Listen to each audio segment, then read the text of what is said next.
Hi friends, the story I have for you is The Biggest Snowman Ever. This is by Stephen Kroll and illustrated by Jenny Bassett.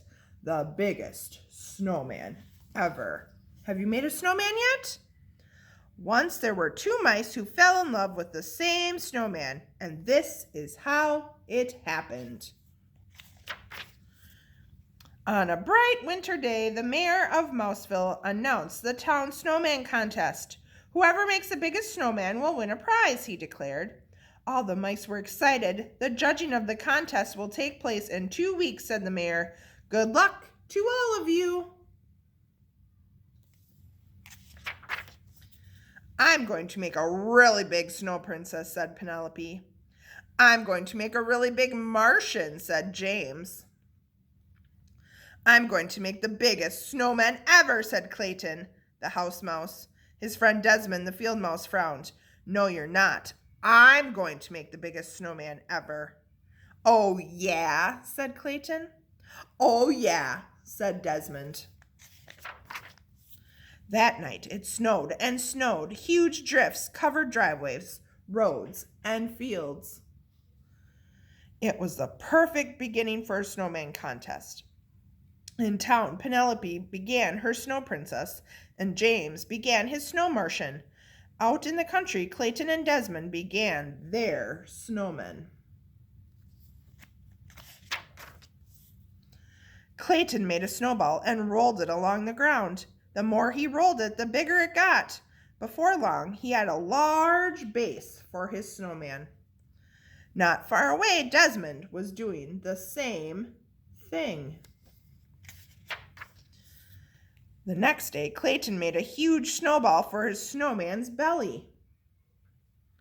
Not far away, Desmond did the same thing. That night, Clayton brought his dad out to see his snowman. Dad scratched his head. I don't know, son. It's going to be big, but I'm not sure it will be the biggest. Clayton smiled up at him. I'm just getting started, he said. Dad whispered in his ear, if you want to work faster, use a wheelbarrow to carry the snow.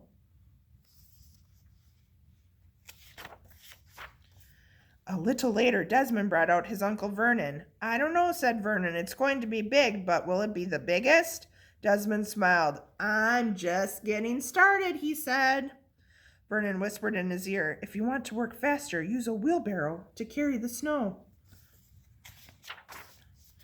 The next day, Clayton filled his wheelbarrow with snow. He piled the snow onto the snowman. Then he rolled another snowball for the snowman's head. Not far away, Desmond did the same thing.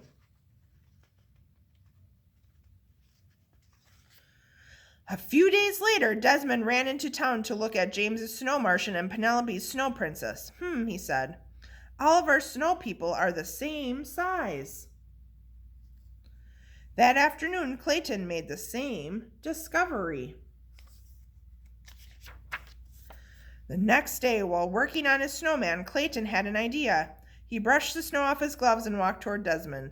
At the same moment, Desmond had an idea. He brushed the snow off his gloves and walked toward Clayton. They bumped into each other and fell down. Do you think maybe they're going to work together? I have an idea, said Clayton. I have an idea, said Desmond. We should do this together, said Clayton. No one said we couldn't, said Desmond. They're going to work together as a team.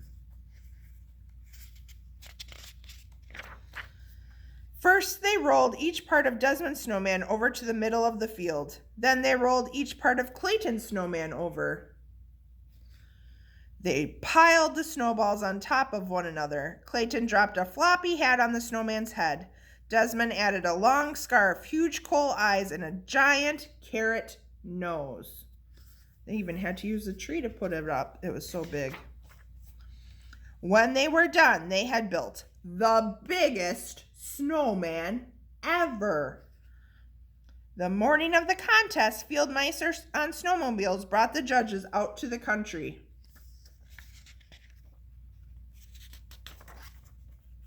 The page is stuck.